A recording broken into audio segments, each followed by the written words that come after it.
apa yang Tuhan lakukan, memberikan tulah yang begitu sangat mengerikan itu, semakin lama semakin kuat. Semakin lama semakin mengerikan dan menghabiskan, menghancurkan apa yang masih ada di dalam kehidupan orang-orang di Mesir pada waktu itu. Maka di dalam bagian ini saya akan membagi di dalam 3 bagian untuk sama-sama kita renungkan.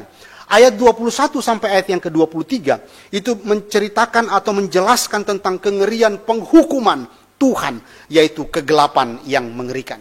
Saudara, kalau perhatikan di dalam gambaran ini, kita akan menyaksikan bersama dan memikirkan, kenapa tulah ke-9 ini diletakkan, tulah gelap gulita ini diletakkan di urutan ke-9. Mengapa tidak di urutan kedua, atau di urutan ketiga, atau di urutan ke-6? Karena kita melihat ada sesuatu yang unik di dalam kehidupan kerohanian, bahkan penyembahan agama-agama Mesir pada waktu itu. Tuhan memberikan satu tulah gelap gulita. Karena bagi orang Mesir, dewa yang paling tertinggi di dalam kepercayaan mereka itu adalah dewa matahari. Dewa yang disebut dewa Ra. Dan beberapa juga dewa-dewa yang dianggap mempengaruhi kehidupan mereka. Yang mengatur siang dan malam. Yang mengatur tentang kehidupan orang-orang di Mesir pada waktu itu. Berbicara bahkan kurun waktu. Pagi, siang, malam, dan seterusnya. Itu dipengaruhi atau itu diatur oleh dewa-dewa matahari itu. Dan kemudian kita melihat setelah Tuhan memberikan kesempatan Firaun untuk mengalami perubahan pertobatan. Tetapi lagi-lagi Firaun tidak mau menerima daripada anugerah pengampunan atau anugerah Tuhan itu. Lalu kemudian Tuhan menjatuhkan tulah ke-9, yaitu gelap gulita. Bapak Ibu, waktu kita masuk di dalam ayat yang ke-21 sampai ayat yang ke-23. Di sana kemudian dikatakan ketika Tuhan berfirman kepada Musa, ulurkanlah tanganmu ke langit supaya datang gelap gulita meliputi tanah Mesir. Sehingga orang dapat meraba gelap itu. Bapak Ibu, ada satu yang membingungkan mungkin kalau kita baca di ayat yang ke-21. Kalau saudara memperhatikan baik-baik ayat itu, dikatakan di situ, ulurkanlah tanganmu ke langit, supaya datang gelap yang meliputi tanah Mesir. Kalau itu gelap, sehingga dikatakan, tapi kenapa dikatakan sehingga orang dapat meraba gelap itu? Waktu gelap masih bisa diraba oleh tangan orang-orang di Mesir itu. Maksudnya apa? Nah Bapak Ibu, itu sebabnya di dalam bagian ini, hampir semua komentator menuliskan, bahwa yang terjadi saat itu adalah sebuah badai debu yang begitu dahsyat. Badai debu yang kemudian itu meliputi seluruh Mesir pada waktu itu. Dan kita melihat di dalam bagian itu, apa yang terjadi? Gelap itu meliputi sampai 3 hari. Bukan 1 jam, bukan 1 hari. Tetapi sampai 3 hari, Bapak Ibu Saudara sekalian. Kegelapan itu begitu sangat besar. Mereka tidak bisa melihat satu sama lain. Tidak ada yang dapat bangun dari tempat tidurnya. Tetapi dikatakan di situ, orang dapat meraba gelap itu. Nah, ini menjadi sesuatu bagian yang sangat menarik untuk kita pikirkan kembali. Ada kegelapan, tetapi bisa diraba, bisa dirasakan. Itu berarti sesuatu yang memberikan kita satu gambaran yang lagi-lagi beyond logika. Lagi-lagi memberikan satu gambaran yang melampaui logika. Kalau saudara kembali memikirkan tentang waktu kita memikirkan tentang tulah es. Waktu saudara merenungkan tentang tulah es, apa yang Tuhan berikan? Tulah es itu datang disertai dengan api. Bagaimana mungkin air itu bersatu dengan api? Di dalam dunia fisika itu tidak mungkin. Tetapi bagi Tuhan, ketika Tuhan sudah marah menjatuhkan penghukumannya itu, apa yang tidak mungkin bagi Allah? Segala sesuatu mungkin bagi Allah, bahkan melampaui logika manusia. Ketika Tuhan sudah marah dan menghukum orang yang melawan Tuhan, Tuhan bisa lakukan, bahkan melampaui pemikiran manusia. Dan saudara-saudara, pada waktu kita melihat dalam bagian ini, kenapakah kemudian dikatakan di situ Tuhan menjatuhkan tulah gelap gulita dan ditempatkan di urutan ke-9 dan nanti puncaknya yaitu kematian anak sulung. Nah, kita melihat di dalam gambaran ini bahwa salah satu dewa penting Mesir yang tadi di awal kita sudah sama-sama renungkan, yaitu bahwa ada dewa matahari yang disebut Ra, ada juga yang disebut sebagai Horus, ada juga dewi-dewi langit yang disebut sebagai Nut, Hathor, dan seterusnya. Nah, ini adalah dewa-dewi yang dipercaya sebagai pengendali waktu, siklus waktu siang dan malam. Itu sebabnya kalau kita pikirkan, kenapa itu ada 3 hari? Kenapa tidak 1 jam saja itu gelap? Kenapa tidak 1 hari saja? 3 hari itu menunjukkan angka kesempurnaan daripada penghakiman Tuhan kepada dewa-dewa yang dianggap bisa mengatur siklus siang dan malam, hari demi hari. Tapi sekarang gelap itu bahkan 3 hari. Nah, Bapak Ibu Saudara sekalian, maka kita melihat di dalam gambaran itu ada satu keyakinan di dalam kehidupan kepercayaan Mesir pada waktu itu, bahwa dewa dari sekian dewa-dewa langit itu, sekian dewa-dewa yang mengatur tentang yang namanya kepercayaan kepada matahari itu, dipercayai dewa Ra itulah dewa yang paling tertinggi di dalam urutan dewa-dewa langit itu. Dan menurut kepercayaan mereka, Firaun itu disebut sebagai putra dewa Ra, sehingga Firaun mewakili kekuasaan, keperkasaan daripada dewa matahari itu. Itu sebabnya bagi seluruh orang-orang di Mesir, Firaun dianggap sebagai putra mahkota daripada dewa matahari itu. Sehingga di dalam keagungan, keabadian, itu semua melekat di dalam diri Firaun. Dan itu sebabnya bukan saja kemudian Firaun itu menyembah kepada dewa Ra, tapi seluruh orang-orang di Mesir itu juga menyembah kepada dewa Ra. Dan itu menyebabkan mereka terus menganggap bahwa dewa Ra inilah yang menentukan siklus waktu hidup mereka. Dan Bapak Ibu Saudara sekalian, pada waktu kita melihat di dalam gambaran itu, apa yang kemudian kita bisa bayangkan tentang gelap gulita itu? Bukankah setiap malam kita melihat gelap? Tetapi apakah yang bisa kita pikirkan dari gelap yang terjadi di tulah ke-9 ini? Nah, Bapak Ibu sekali lagi, tulah ini disebabkan oleh badai pasir yang terjadi pada waktu itu, yang disebut sebagai Kamsin. Satu badai pasir yang begitu sangat besar sekali, lalu kemudian ditiup oleh angin yang kencang, menyelimuti seluruh Mesir pada waktu itu, bahkan menutupi matahari yang begitu bersinar pada waktu itu, sehingga tidak ada satu cahaya pun yang masuk ke tanah Mesir pada waktu itu.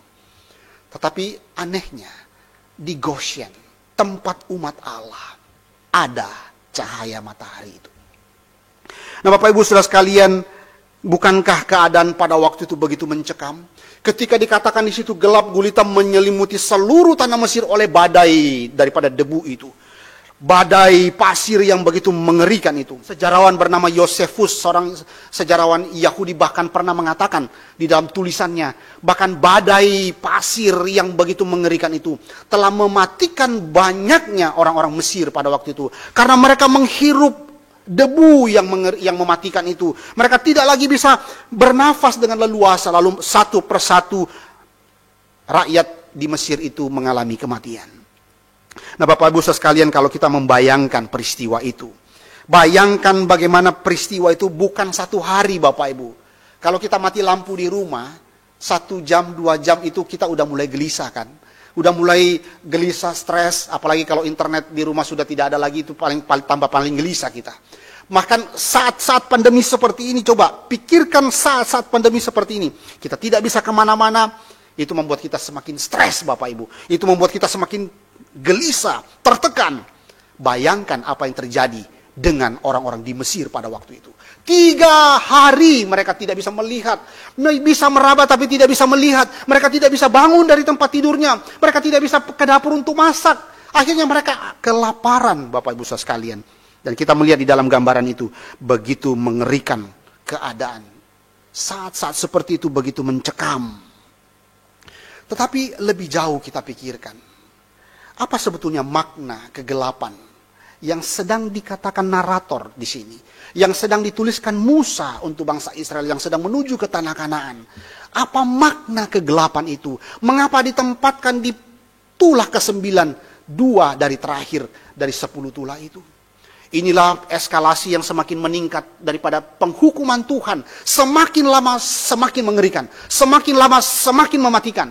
Dan akhirnya kita melihat, Bapak Ibu, gelap gulita yang terjadi pada waktu itu menunjukkan beberapa hal penting untuk kita bisa pikirkan, renungkan bersama pada pagi hari ini. Seorang teolog reform bernama Ligon Duncan memberikan 4 hal penting yang kita bisa pikirkan, renungkan tentang makna kegelapan itu. Pertama, kita bisa melihat di dalam nuansa kegelapan itu adalah satu tanda penghakiman Allah. Tanda penghakiman Allah bagi orang yang tidak mau bertobat.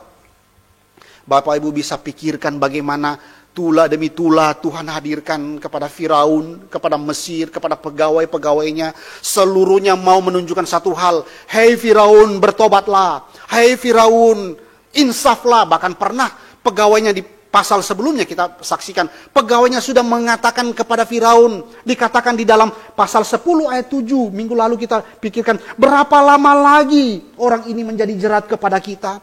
Satu permohonan pegawai Firaun, agar Firaun membebaskan bangsa Israel, menyerukan agar mereka itu bertobat dan mengakui kekuatan daripada Allahnya Israel. Tapi Firaun terus saja tidak mau bertobat, terus saja mengeraskan hati. Itu sebabnya Tuhan menjatuhkan tulah kegelapan itu. Maka makna pertama kita bisa pikirkan, kita renungkan, yaitu tulah kegelapan adalah tanda penghakiman Allah. Di sepanjang Alkitab, khususnya di dalam Perjanjian Lama, di dalam tulisan para nabi, saudara dan saya bisa saksikan di sana, bahkan ditegaskan kembali di dalam Wahyu pasal 16. Bagaimana kengerian daripada kegelapan itu melanda orang-orang yang melawan Tuhan. Bagian kedua, apa makna kegelapan itu? Kegelapan itu bagian kedua bermakna Tuhan menarik dirinya karena dosa manusia. Tuhan menarik dirinya karena dosa manusia. Kegelapan juga bisa kita mengerti di dalam makna kedua, yaitu kegelapan terjadi di saat itulah Tuhan menarik dirinya, meninggalkan daripada manusia itu karena dosa manusia itu. Ketika Tuhan mendatangkan kegelapan, atau ketika kegelapan itu datang, Tuhan menarik dirinya dari situasi yang sudah berdosa, yang seharusnya mendapatkan berkat. Manusia yang seharusnya mendapatkan berkat, lalu kemudian mendapatkan penghukuman, kutuk, karena dosa mereka yang ditandai dengan adanya kegelapan. Makna kedua ini sangat jelas waktu kita memikirkan tentang ketika Tuhan Yesus di atas kayu salib. Ketika dia mengatakan, Eli, Eli, lama sabatani. Ya Allahku, mengapa engkau meninggalkan aku? Pada waktu itu terjadi gelap gulita. Di saat itulah terjadi gempa bumi, gelap gulita. Kenapa gelap gulita itu terjadi? Ini menunjukkan ada satu tanda yang Tuhan sudah nyatakan kepada umat manusia, yaitu bahwa penghukuman sekarang dinyatakan kepada umat manusia. Tetapi umat manusia yang seharusnya diberikan penghukuman itu dibebaskan. Karena ada satu pribadi yang telah memberikan dirinya untuk menerima murka penghukuman daripada Allah Bapa itu, yaitu anaknya yang tunggal itu sendiri di atas kayu salib. Itu sebabnya satu kengerian yang dialami oleh Tuhan Yesus di atas kayu salib, ketika dia mengatakan, Allahku, Allahku, mengapa engkau meninggalkan aku? Satu seruan yang Tuhan Yesus sampaikan mewakili engkau dan saya, mewakili seluruh umat manusia yang berdosa. Allahku, Allahku, mengapa engkau meninggalkan aku? Di mana sebelumnya di Mazmur 22, Daud sudah bisa memikirkan tentang nubuatan kegelapan itu nanti terjadi. Ketika dia menyerukan atau ketika dia menuliskan nubuatan tentang Tuhan akan meninggalkan anak Allah. Dan Bapak Ibu Saudara sekalian, kalau kita pikirkan bagian ini ketika gelap gulita menyelimuti Golgota jam 12 siang pada saat itu. Disitulah Allah sedang meninggalkan manusia. Bahkan manusia yang seharusnya yang mendapatkan penghukuman itu justru ditimbahkan kepada anak Allah. Dan pada saat itulah anak Allah ditinggalkan oleh Allah Bapa. Bapak Ibu Saudara sekalian, betapa mengerikannya kegelapan di Golgota pada waktu itu. Allah Bapa sedang menarik dirinya meninggalkan anak Allah itu. Anak Allah saat itu rela menanggung kutuk dosa. Dosa saudara dan saya. Dosa semua orang-orang yang telah melawan Tuhan. Sehingga ia sendiri menerima murka Allah Bapa itu. Yang ketiga, pada waktu kita sedang memikirkan, merenungkan tentang makna kegelapan itu. Pertama itu adalah satu tanda penghakiman Allah kepada orang-orang yang tidak mau bertobat. Kedua itu satu tanda ketika Allah menarik dirinya dari manusia karena dosa-dosa manusia. Sekarang Yesus harus menerima penghukuman itu. Dia menerima segala tanggungan dosa-dosa manusia itu sehingga ia rela ditinggalkan oleh Allah Bapa. Dan saudara sekalian, ketika kita memikirkan makna yang ketiga, pada saat kita sedang memikirkan tentang yang namanya kegelapan itu, mengingatkan kita tentang konsep penciptaan. Di Kejadian 1 ayat 2, ketika ada bahasa Ibrani yang mengatakan tohu wabohu, itu menunjukkan ada satu gambaran menjelaskan keadaan sebelum Tuhan menciptakan langit dan bumi. Tohu wabohu itu menunjukkan satu gambaran keadaan sebelum dunia diciptakan. Tidak teratur, kosong dan gelap gulita. Dan disitulah ketika Tuhan kemudian menciptakan terang, menciptakan langit dan bumi. Ada satu keteraturan yang Tuhan ciptakan, ada satu kelimpahan yang Tuhan ciptakan, ada sesuatu gambaran yang terstruktur Tuhan sudah bentuk bagi ciptaannya. Dan semua itu diberikan untuk manusia. Manusia kemudian nanti mendiami tempat itu untuk menyatakan kemuliaan Allah. Dan Bapak Ibu Saudara sekalian, bahkan dikatakan di dalam Mazmur pasal yang ke-19. Dikatakan bahwa langit pun juga menceritakan tentang kemuliaan Allah. Tuhan yang sudah menciptakan langit dan bumi ini pun juga sedang menceritakan tentang kemuliaan Allah. Tapi pada saat Tuhan memberikan tulah gelap gulita itu, mau menunjukkan apa? Tanda kegelapan ketiga adalah pembalikan daripada ciptaan. Penghukuman bagi manusia dan bagaimana kemudian pembalikan kisah penciptaan itu. Nah Bapak Ibu Saudara sekalian, kalau saudara dan saya memikirkan tentang ketika pembalikan ciptaan itu terjadi, itu berarti kacau balau terjadi kembali, itu berarti kosong itu terjadi kembali, itu berarti gelap gulita terjadi kembali. Dan bukankah ini gambaran masalah besar dalam hidup manusia? Kita tidak bisa bertahan hidup di dunia yang benar-benar kacau. Pandemi ini saja kita sudah mulai kacau balau. Apalagi kalau dunia ini sudah mulai kacau balau dan seterusnya. Kita betul-betul tidak bisa hidup kalau terang itu sudah tidak ada atau gelap itu menyelimuti seluruh dunia ini. Karena itu Bapak Ibu Saudara sekalian, satu penggambaran penderitaan yang Tuhan sedang nyatakan kepada Firaun dan Mesir ketika gelap itu dinyatakan. Gelap itu diberikan kepada orang-orang di Mesir. Maka keadaan kosong, kacau dan gelap itu menjadi bagian Firaun dan Mesir ketika Tuhan menjatuhkan tulah kegelapan itu. Dan makna yang keempat, ketika kita sedang merenungkan tentang yang namanya kegelapan itu, adalah satu penghukuman bagi manusia yang menjadikan ciptaan itu sebagai Tuhannya dalam hidupnya. Dan disinilah kita melihat bagaimana kegagalan keberdosaan Firaun dan orang-orang Mesir pada waktu itu. Ketika dewa Ra itu dianggap sebagai dewa yang tertinggi, dewa yang mempengaruhi hidup mereka, dewa yang menentukan siklus waktu hidup mereka dan seterusnya. Dan disinilah Tuhan mau menyatakan bahwa Tuhan menghakimi, Tuhan menghukum manusia yang menjadikan ciptaan itu sebagai Tuhannya. Dan Bapak Ibu Saudara sekalian, pada waktu kita sedang memikirkan bagian ini, Tuhan sedang mau menyatakan kedaulatannya, kuasanya yang mutlak itu kepada orang-orang di Mesir dan khususnya kepada Firaun.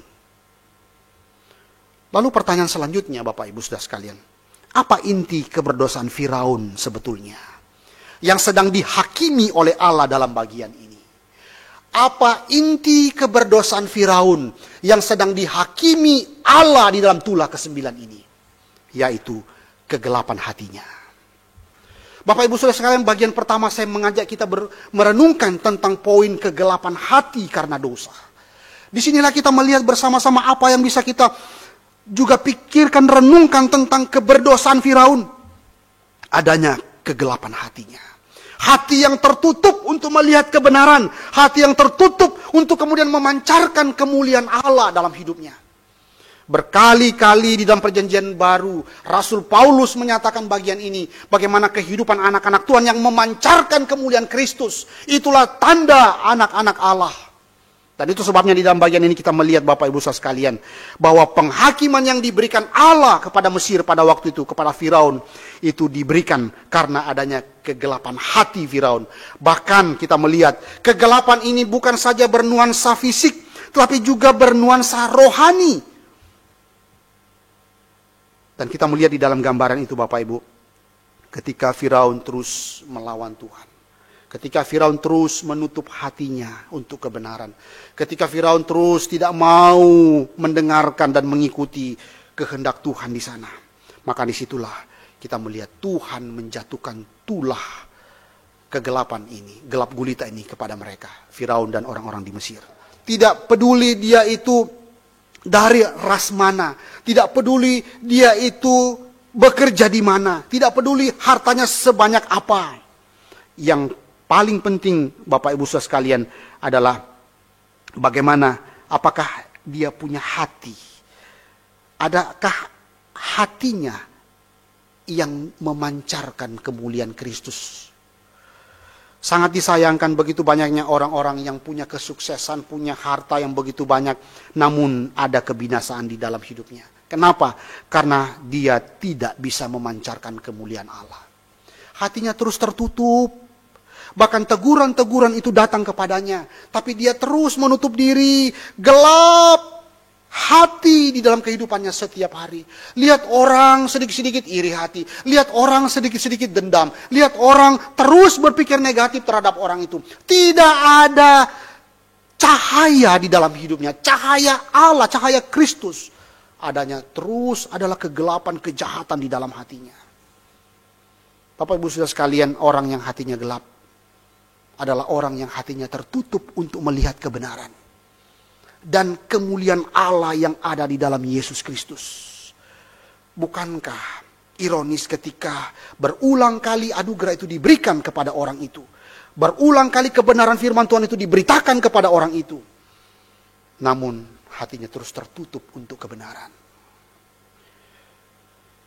Alkitab memberikan gambaran tentang manusia yang gelap hati di dalam Roma pasal yang pertama. Mari kita melihat. Saya ingin kita melihat apa yang dikatakan Paulus, menggambarkan orang yang gelap hati itu seperti apa.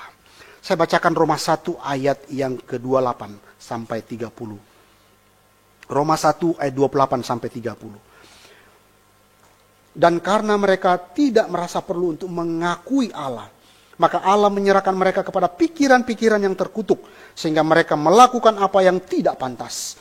Penuh dengan rupa-rupa kelaliman, kejahatan, keserakahan, dan kebusukan. Penuh dengan dengki, pembunuhan, perselisihan, tipu muslihat, dan kefasikan. Mereka adalah pengumpat, pemfitnah, pembenci Allah, kurang ajar, congkak, sombong, pandai dalam kejahatan, tidak taat kepada orang tua, dan seterusnya. Saudara bisa melihat itu, bahkan dikatakan tidak berakal, tidak setia, tidak penyayang, tidak mengenal belas kasihan. Ini semua penggambaran-penggambaran yang bisa kita pikirkan tentang apa sih, siapa sih orang yang gelap hati itu. Orang-orang yang terus saja menutup diri dan tidak bisa melihat kebenaran Tuhan. Kenapa? Ada kejahatan hati yang terus disuburkan di dalam hidupnya.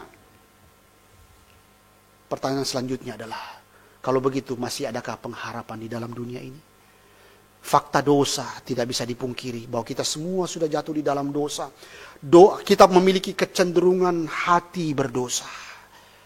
Kita cenderung untuk melakukan dosa di hadapan Tuhan.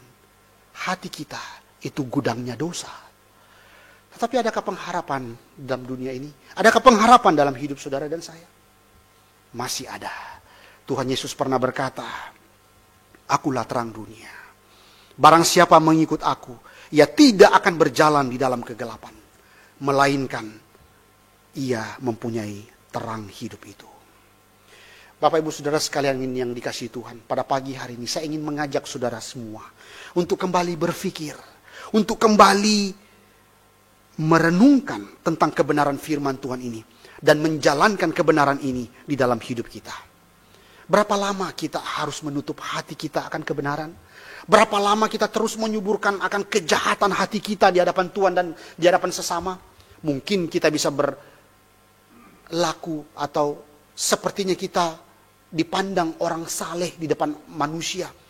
Tetapi kita sebetulnya sedang menyimpan kejahatan hati di dalam hati kita. Kebusukan dosa di dalam hati kita yang kita masih simpan. Bapak Ibu Saudara sekalian, tapi kita masih punya pengharapan di dalam Kristus. Kristus berkata, akulah terang dunia itu. Barang siapa mengikut aku, ia tidak akan berjalan di dalam kegelapan, tetapi ia akan mempunyai terang hidup. Bapak Ibu Saudara sekalian, C.S. Lewis pernah menuliskan satu kalimat yang begitu indah. Dia mengatakan di dalam bagian itu bahwa aku percaya kepada Kristus. Seperti aku percaya akan matahari telah terbit.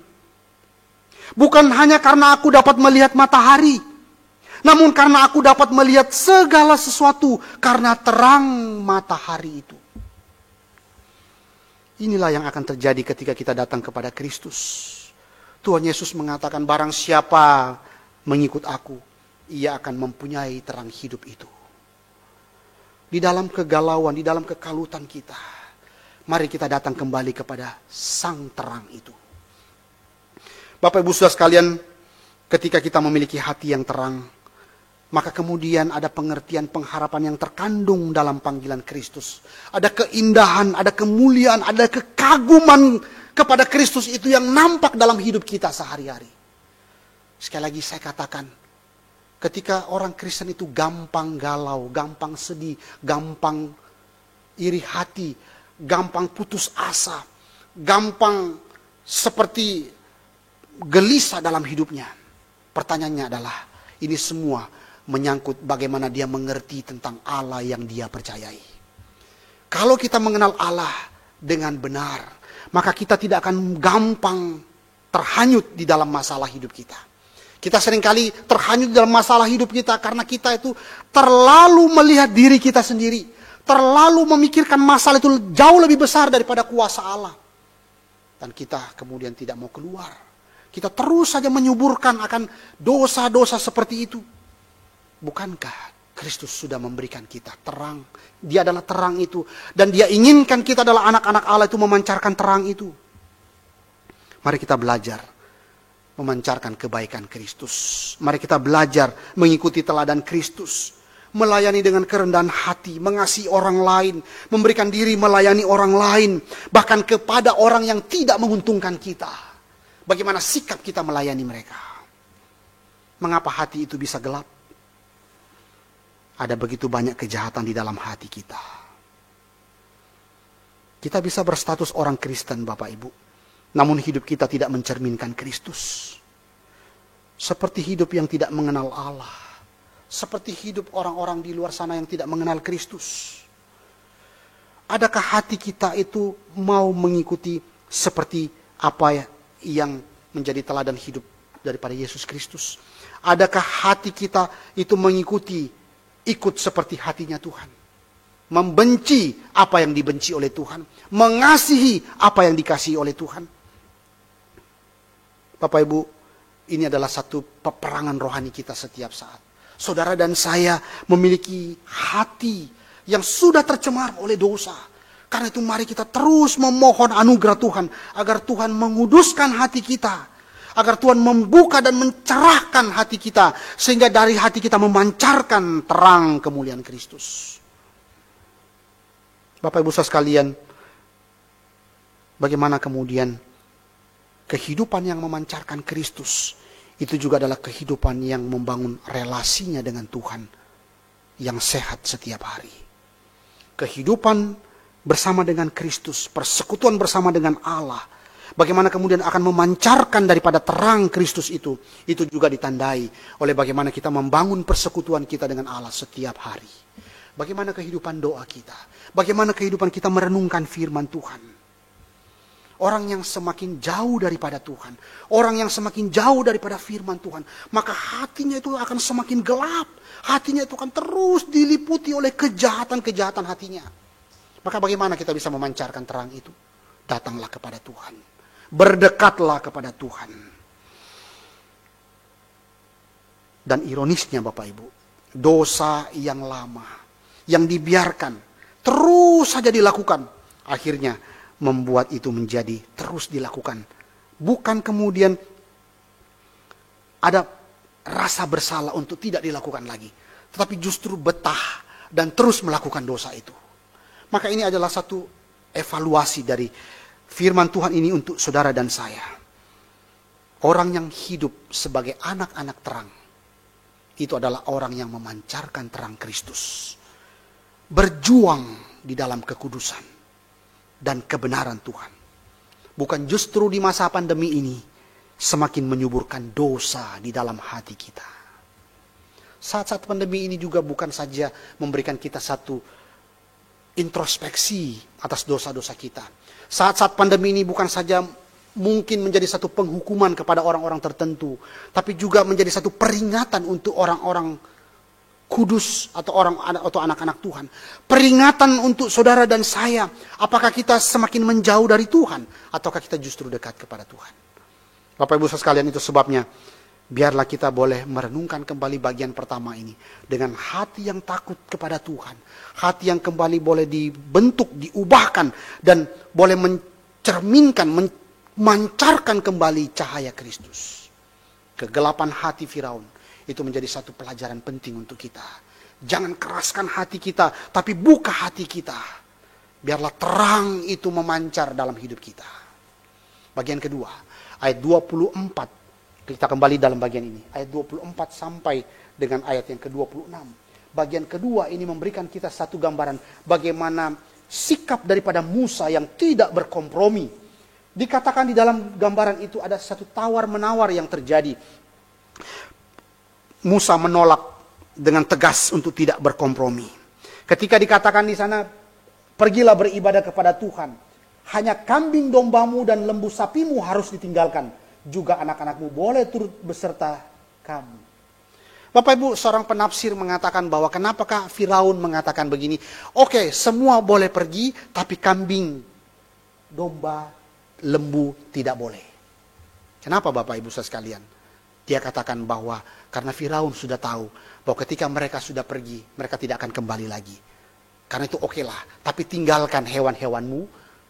Ya, kenapa? Karena mereka sudah kelaparan kan. Kan konteks sebelumnya kan dikatakan di situ mereka sudah kelaparan, sudah tidak ada lagi tanaman, sudah dimakan oleh belalang-belalang tadi. Lalu kemudian hujan es yang begitu mengerikan itu telah mengeringkan, membuat tanah-tanah itu sudah tidak subur lagi.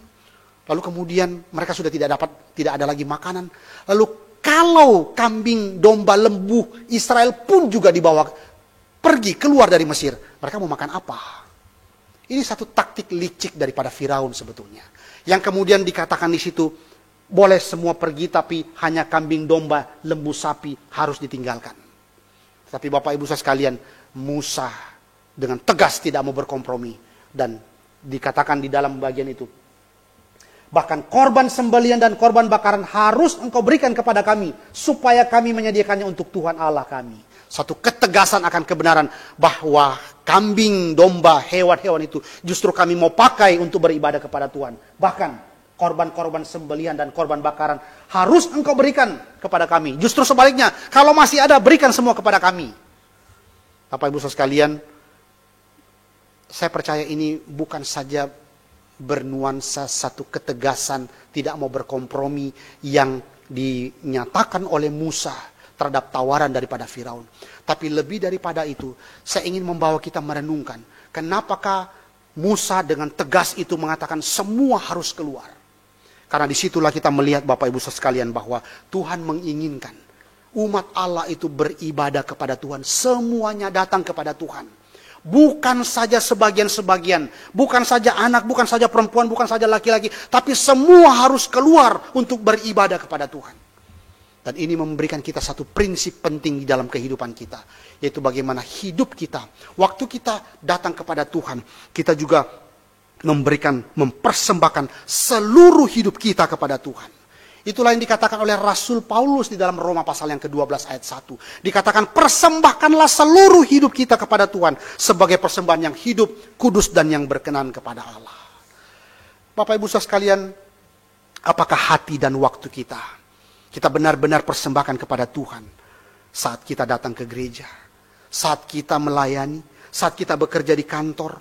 Apakah ada kesadaran hidup bahwa kita ini adalah milik Tuhan, sehingga seluruh eksistensi hidup kita untuk Tuhan? Ada orang mengatakan, oke, ini bagian Tuhan, ini bagian saya. Ini saya persembahkan untuk Tuhan, ini saya persembahkan untuk memuaskan diri saya. Tidak, Bapak Ibu sekalian. Itu sebabnya Tuhan Yesus begitu tegas di dalam Matius pasal yang ke-6 ayat 24. Dia mengatakan, kita tidak bisa, tak seorang pun dapat mengabdi kepada dua tuan. Kamu tidak dapat mengabdi kepada Allah dan kepada Mamon. Ini tegas. Kita tidak bisa melayani Tuhan, namun di sisi lain kita juga sedang melayani diri kita sendiri. Melayani berhala-berhala dalam diri kita. Saudara, kalau lihat sejarah bangsa Israel di perjanjian lama, apakah dosa yang paling mengerikan, yang Tuhan paling benci dalam kehidupan orang Israel? Dosa sinkritisme. Beribadah kepada Tuhan, bawa korban kepada Tuhan, tapi di sampingnya itu ada Baal, ada berhala yang lain. Bapak Ibu, ini mengerikan sekali sebagai umat Allah. Dan kita pun hari ini, seringkali kita sadar atau tidak sadar, kita pun seringkali juga waktu kita datang membawa diri kita kepada Tuhan, kita juga bawa berhala sebetulnya. Berhala diri kita, berhala kehormatan kita, berhala diri yang kita anggap itu lebih berkuasa daripada Tuhan. Dan itu yang membuat sesuatu hal yang dibenci oleh Tuhan. Apakah kita bisa mengabdi kepada Tuhan dan juga kepada Mamon? Apakah kita kemudian melayani Tuhan juga melayani diri sendiri? Seharusnya ketika kita datang kepada Tuhan, firman Tuhan itu terus mengoreksi hidup kita. Seharusnya kesombongan kita itu semakin dihancurkan oleh Tuhan. Seharusnya waktu kita buka diri kita, kesombongan kita seharusnya itu semakin ditanggalkan dan dikuduskan oleh Tuhan. Bapak Ibu sekalian, ini adalah satu peperangan rohani setiap hari, saudara dan saya. Maka mari kita kembali datang kepada Tuhan. David Livingstone pernah menuliskan satu kalimat yang indah. Di saat-saat dia pelayanan pekabaran Injil di Afrika, dia menuliskan satu kalimat. Tuhan, utuslah aku kemana saja, hanya sertailah aku. Letakkanlah beban apa saja di atasku, hanya topanglah aku.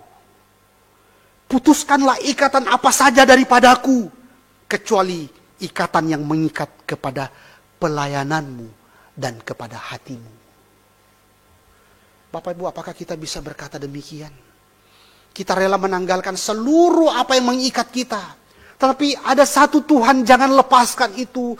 Jangan lepaskan hatiku itu terus berpaut kepadamu. Jangan lepaskan hatiku kepadamu Tuhan. Bapak Ibu Saudara sekalian, di masa pandemi ini, berapa banyak tawaran Tuhan yang kita abaikan. Berapa banyak anugerah Tuhan yang kita sia-siakan. Oh, nanti saat-saat tertentu saja. Kesempatan-kesempatan melayani itu, oh nanti pada waktunya saja. Kesempatan-kesempatan berkarya bagi kemuliaan Tuhan, kita mungkin sudah mulai abaikan. Di saat-saat pandemi ini, berapa banyak orang Kristen yang justru menyembunyikan dirinya. Di saat-saat seperti ini, berapa banyak orang Kristen yang mencari aman dan tidak mau memberi diri untuk melayani Tuhan. Di saat-saat seperti ini justru kita mau dibukakan oleh Tuhan. Saatnya lah kita diberikan anugerah, kesempatan berbagi dengan orang lain. Saatnya lah Tuhan berikan kita kesempatan untuk mengabarkan Injil melalui internet misalnya, melalui media sosial misalnya. Saatnya kita diberikan kesempatan oleh Tuhan untuk menguatkan iman saudara-saudara kita yang lain. Bukan sebaliknya menyembunyikan diri, bukan sebaliknya mencari keamanan diri sendiri. Bukan. Saya percaya ketika ada terang itu muncul dalam hati kita karena Kristus yang mau dinyatakan di sana. Apakah sungguh-sungguh Kristus itu terlihat oleh orang-orang di sekitar kita melalui hidup kita? Karena itu Bapak Ibu sekalian, mari saya ajak kita semua berpikir, merenungkan kembali bagian ini. Ketika terang itu kembali terpancar dalam hidup kita, orang boleh melihat Kristus. Dan disinilah kita melihat masuk di dalam bagian ketiga. Ketika ada penolakan kemudian yang dilakukan oleh Firaun. Lalu kemudian ada ancaman kemudian yang dikeluarkan, dikatakan oleh Firaun di sana. Tapi sebetulnya itu adalah kutukan bagi dirinya sendiri. Bahkan kekerasan hati Firaun yang kita bisa lihat di dalam ayat 27 sampai 29 itu. Ketika dia mengeraskan hatinya karena Tuhan semakin juga mengeraskan hatinya. Dia tidak mau membiarkan orang Israel itu pergi. Firaun berkata, pergilah daripadaku. Awaslah engkau, jangan lihat mukaku lagi. Sebab pada waktu engkau melihat mukaku, engkau akan mati. Musa mengatakan, tepat seperti ucapanmu itu. Aku takkan melihat mukamu lagi. Bapak Ibu sekalian, anugerah yang Tuhan berikan lalu diabaikan, disia-siakan oleh Firaun. Dan inilah juga satu hal yang ingin saya sharingkan untuk kita sama-sama pikirkan. Berapa banyak kita orang-orang Kristen hari ini yang beranggapan bahwa mereka dapat memberikan hidup mereka kepada Tuhan. Tapi nanti pada waktu saya lancar, saya bisa memberikan diriku untuk orang lain. Nanti pada waktu ada kesempatan baru bisa berbagi dengan orang lain, nanti. Tapi seperti apa yang kita bisa renungkan di bagian ketiga ini. Ketika waktu itu betul-betul tidak ada, Musa mengatakan, betul aku takkan melihat mukamu lagi. Ada masa di mana kesempatan itu sudah tidak lagi diberikan oleh Tuhan. Ada masa di mana anugerah kita melayani itu sudah tidak lagi diberikan oleh Tuhan. Ada masa di mana anugerah kita berbagi firman kepada orang lain, menguatkan iman orang lain, berbagi dan mengabarkan Injil kepada orang lain tidak lagi dibuka oleh Tuhan. Ada masa itu. Dan ironisnya seringkali kita beranggapan, oh ya nanti kalau masih ada kesempatan saya lakukan itu nanti. Kalau masih ada kesempatan itu Bapak Ibu saudara sekalian. Kalau sudah tidak ada lagi. Itu sebabnya Pendeta Stephen Tong mengatakan bahwa kesempatan itu tersimpan di dalam waktu. Maka mari kita pikirkan apa yang Tuhan buka di masa pandemi ini untuk kita kerjakan agar cahaya Kristus bisa terpancar dari hidup kita. Bapak Ibu saudara sekalian, bagaimana kita meresponi anugerah demi anugerah yang datang kepada kita? Panggilan dari Tuhan untuk membuka hati kita agar terang Kristus bercahaya dalam hidup kita. Apakah kita tidak berkompromi, tegas dan mau membuka diri itu, ataukah kemudian mengasihani diri, ataukah kemudian kita mengabaikan peringatan itu, kita menyia-nyiakan undangan itu dari Tuhan. Firaun yang terus melawan Tuhan. Apa yang terjadi Bapak Ibu? Akhirnya Tuhan betul-betul buang hukum dan menjatuhkan tulah demi tulah kepada Mesir dan Firaun. Jangan pikir karena kita adalah umat Allah, kita akan terbebas dari bagian itu. Ingatlah, umat Allah bangsa Israel pernah dibuang ke Babel karena mereka terus melawan Tuhan. Diberikan peringatan daripada nabi-nabi diutus Tuhan datang. Tapi mereka mengabaikan. Bahkan mereka membunuh nabi-nabi itu. Akhirnya Tuhan betul-betul buang mereka. Bapak Ibu Saudara sekalian. Jika Firaun adalah anak dewa matahari. Namun hatinya itu begitu keras. Jiwanya gelap akan kebenaran Allah. Sehingga Allah menghukum dia. Dan menurunkan tulah kegelapan itu. Namun ribuan tahun kemudian, ada anak Allah yang datang. Dia adalah sumber kebenaran itu. Dia justru datang untuk menerima penghukuman itu di atas kayu salib untuk manusia yang dikasihinya. Kegelapan pernah terjadi menimpa Firaun sebagai penghukuman Tuhan atas dosanya. Namun kegelapan juga itu pernah terjadi di Golgota. Bukan karena dosa orang itu. Namun sebaliknya ia menerima penghukuman itu untuk menanggung dosa manusia yang dikasihinya. Allah Bapa pernah meninggalkan anak yang dikasihinya. Sehingga saudara dan saya menjadi anak-anak Allah. Ia adalah terang dunia itu. Dan kita juga dipanggil untuk berbagian di dalam terang itu. Untuk selama-lamanya.